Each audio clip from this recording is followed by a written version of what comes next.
Good morning, everyone, and welcome back. Part of my long COVID recovery plan is physical therapy. I interviewed my physical therapist recently, and he was kind enough to answer a lot of questions from me. In the end, I asked him two questions. What's the most important question that I haven't asked? And what do you want to communicate to people suffering from long COVID? His answer is based on the many long COVID patients that he's been helping since 2022.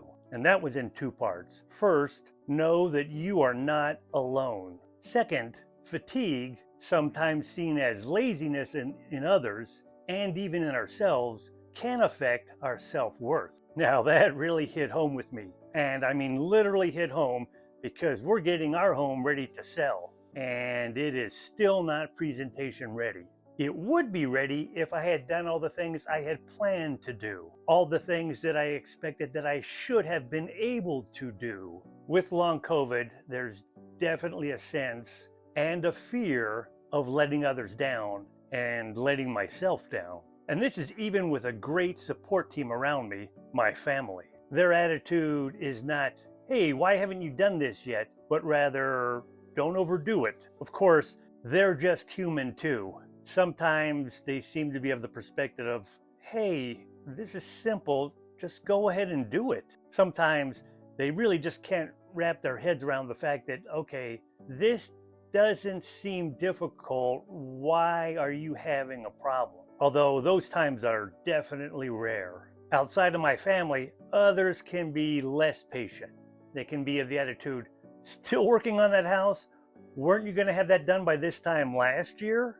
Of course, regardless of other people's attitudes, there are still times when the self-accusations, the self-disappointment really come to head with me. And that's when two of my long COVID superpowers can take over: anxiety and depression. And that's also when I'm in danger of pushing too hard, and then that most dreaded of my superpowers takes over, and that is post-exertional malaise, or PEM. My physical therapist was very direct. He came out and said, it is not lazy to have long COVID. You're doing everything you can do, and sometimes just doing anything takes a lot of effort.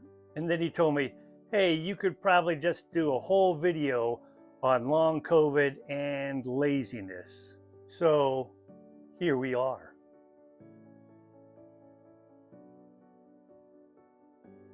Like I'm guessing is true with anyone who has long COVID or any kind of chronic illness for that matter, I went to the internet looking for answers. And there I went down so many rabbit holes. It seems like everyone and their moms has got an opinion about it. Like who? Farmers? Who else? Farmers' mums. Now, cutting through all the chaff, I did find some information that really resonated with me. I came across a study called How Long COVID Patients Perceive Their Current Life Situation and Occupational Perspective. Results of a qualitative interview study in Germany. All right, now we're getting somewhere.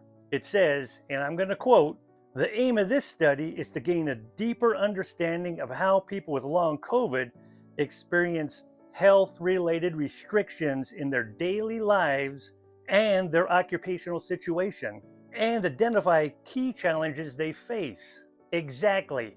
Health-related restrictions in their daily life and occupational situations. Yeah, that's what I want to hear. Now let's get to the chase. Let's get to the conclusion.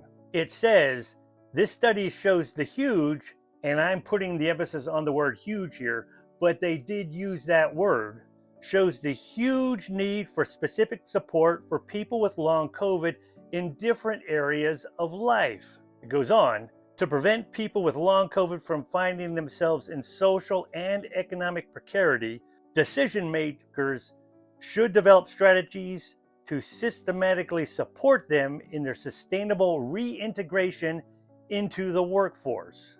The focus should be on creating long COVID sensitive workplaces, compensating for decreased income, improving access to relief services such as vocational reintegration.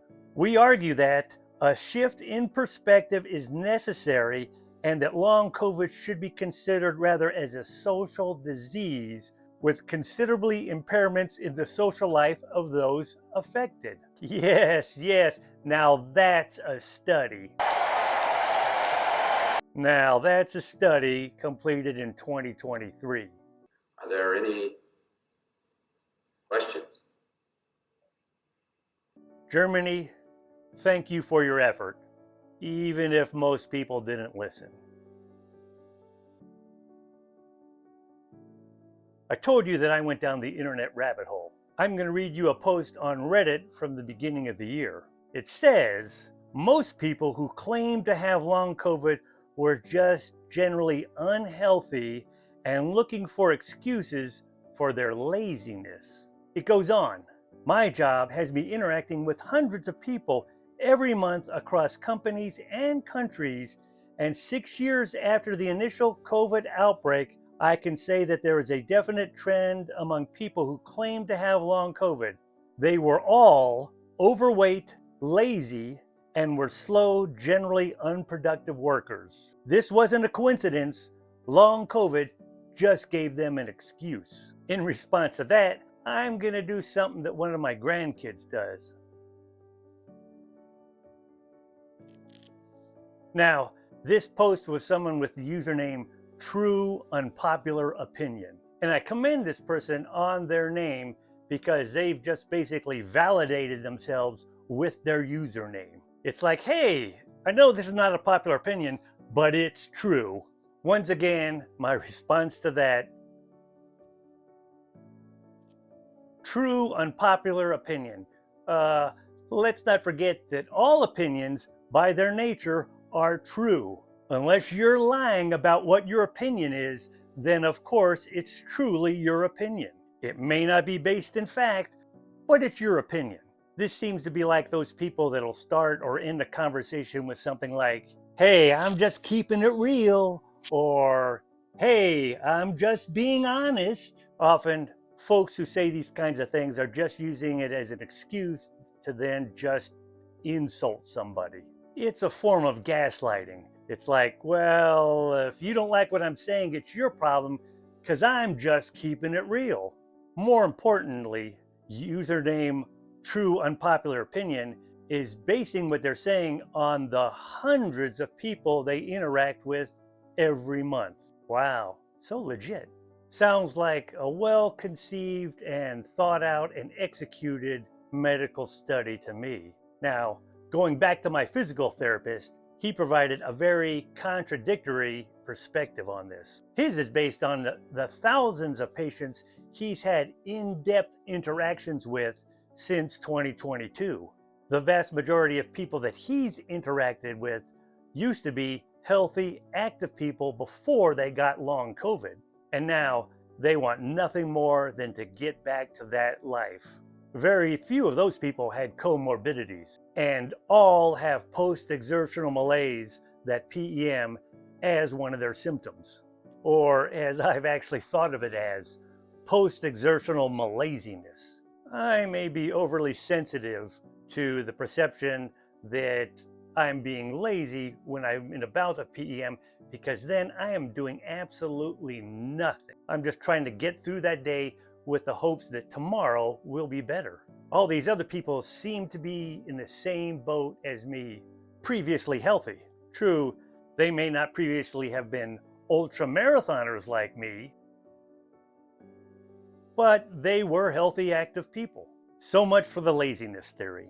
Now, before we move on, I do need to address the fact that the True Unpopular Opinion username post may just be rage bait. When addressing the post, I've just treated it as fact, as, hey, surface level, this is what this person really thinks, but it may not be the case. Unfortunately, rage bait is a thing, especially on social media. Some people will just say things that they may not even believe for a variety of reasons, including notoriety, in some cases infamy, getting monetized for their posts and people who are viewing them, or just a desire to inflict pain and depression on others. And I don't know if this particular post was actual rage bait or not. I just wanted to throw it out there. I'm looking at it as face value, but that may not be the case. Why, yes, so glad you asked. Here's the study from last year. It's called Fatigue Severity, Cognitive Strain, Psychological Health in Long COVID, Untangling the Interconnected Aftermath from a Dedicated Long COVID Clinic. Okay. Part of the abstract says, post-acute sequelae of SARS-CoV-2 infection, or PASC. And yes, PASC is one of the many names used for long COVID. Now, PASC frequently includes persistent fatigue and cognitive dysfunction, but the relationship between these symptoms remains poorly defined. Goes on, blah, blah, blah. Our study suggests a strong relationship between fatigue and depression in patients with PASC, long COVID, emphasizing the importance of integrated physical and psychological health care. Since cognitive performance does not vary with fatigue levels, all PASC patients with cognitive dysfunction should receive routine cognitive screenings regardless of the severity of their fatigue. And yeah, for me, it's that physical fatigue and so-called cognitive dysfunction that sometimes prevents me from really doing anything. Now, here's a study from last October. Individual perceptions of long COVID, a phenomenological, we're going to put that word up right there, a phenomenological approach to an online healthcare narratives. It says, this study aims to explore how individuals with long COVID describe their symptoms across physical, cognitive, emotional, social, and behavioral dimensions, and analyzes those experiences through the lens of symptom management theory, SMT, using that phenomenological and ethnographic approach to spontaneous patient narratives.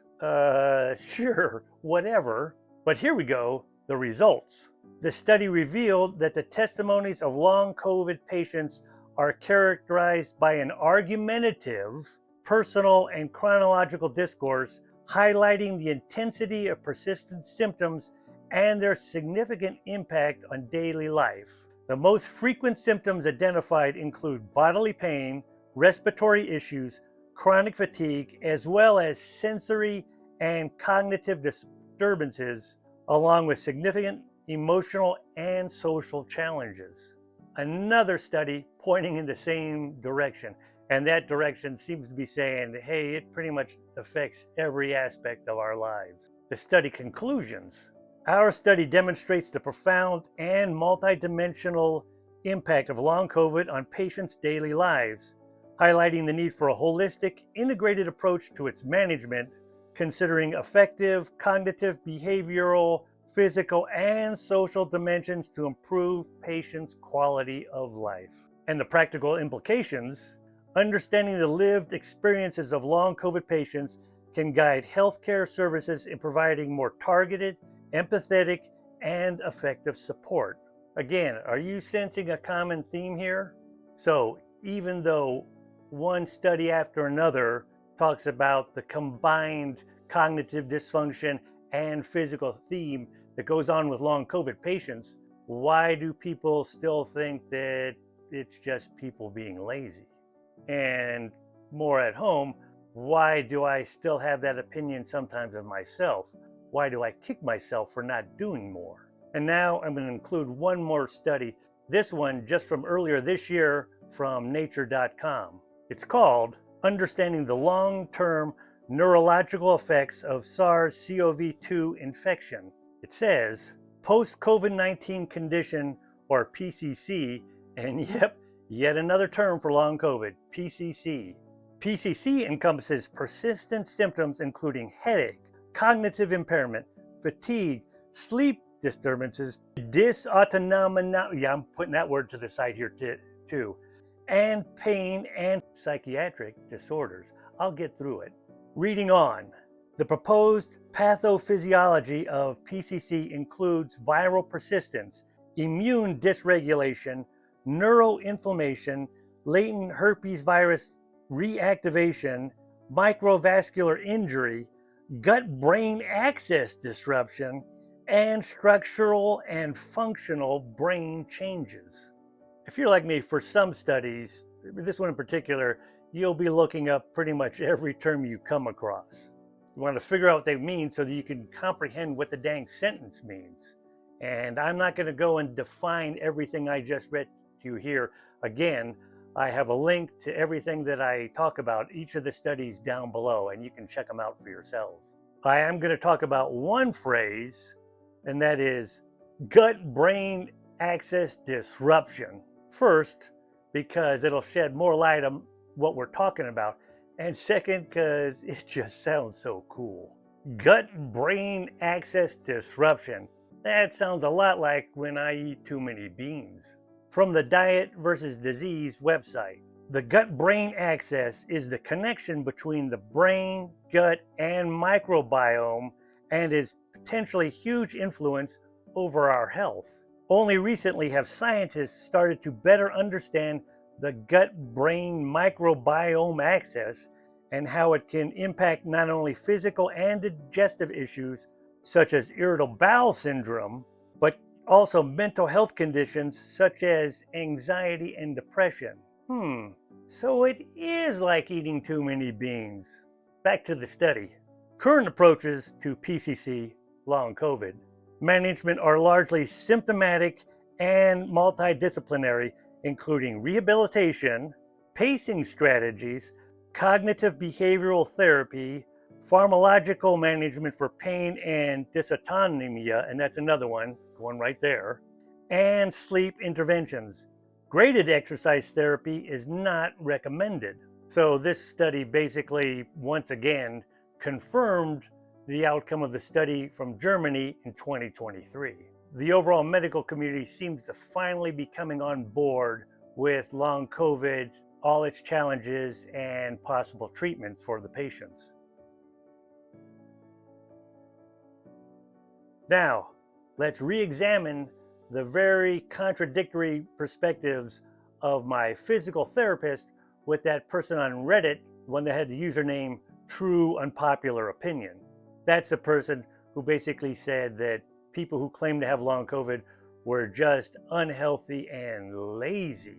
I personally have not heard of anyone using long COVID as an excuse for doing less. Nor have I heard secondhand somebody tell me, yeah, this person is doing nothing and using long COVID as an excuse. That's just not happening. However, that does not mean that this does not occur. There could be people out there that just use long COVID as an excuse just to get by. I mean, certainly using long COVID or any chronic illness as an excuse to get by just doing less is not a new phenomenon. And I have no stats to back this up. There might be people who do that. I gotta think that anyone doing that, well, these people are in a small minority. Now, don't get me wrong, I am not validating Reddit username True Unpopular Opinion. This person drew wildly inaccurate conclusions about the authenticity of long COVID. We have freedom of speech in this country, and I am grateful for that. But it comes at a price. People like True Unpopular Opinion can convict others in the court of public opinion. In social media, people can be judge, jury, and executioner. Not this! It's Frank! He's appointing himself judge, jury, and executioner! He's not judge, jury, and executioner! He is! As a public service announcement, be responsible with what you say in public forums. Don't be like True Unpopular Opinion. Don't be Judge Judy and executioner. Now then, let's re-examine my physical therapist's comments about people that he sees are generally, or were at least, healthy people, and they just want to get back to that. Here's something to note that's important about that. The people that he sees and treats for long COVID have already been fairly well vetted by the time they get to him. Using me as an example, my primary care physician came to the conclusion that I indeed have long COVID. So she then referred me to the University of Colorado Health post-COVID clinic. And then they came to the same conclusion, yes, I have long COVID.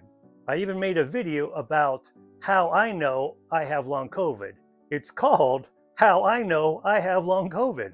And I've left a link for that video below. So bottom line, my physical therapist may not be seeing the people, if there are any, who claim to have long COVID and are just using that as an excuse to be lazy. Now, if you know or suspect anybody who's doing this, who's using long COVID as an excuse to do less, put it in the comment below and let us know how that person's going about it. Again, I'm not condoning what username True Unpopular Opinion said. On social media, you can throw anything out there and claim it as fact. Elvis shot JFK and Hitler built the pyramids. As I noted in another video, even I, when I first heard about it, I doubted the authenticity of long COVID. That was when I first heard about it, and I thought, well, this could be a load of crap. Now, I didn't leap to the conclusion that people who had long COVID or said they did were just lazy. I just figured there might be something else going on with them, and maybe they're getting misdiagnosed as having something called long COVID. I didn't just instantly condemn them. So, yeah, I can see why people are still hesitant about what is this thing? Is it real? To sum it all up, acceptance for this has been a long time coming. And generally, we're just not there yet. It seems like if you don't suffer from long COVID or are impacted from somebody else who does, you may think, yeah, COVID-19 was a thing, but that's largely in the rearview mirror. And when the day comes that broader public awareness and acceptance of long COVID occurs, even then there's still going to be some of those folks who refuse to believe. It's just something that, like long COVID, we're just going to have to live with.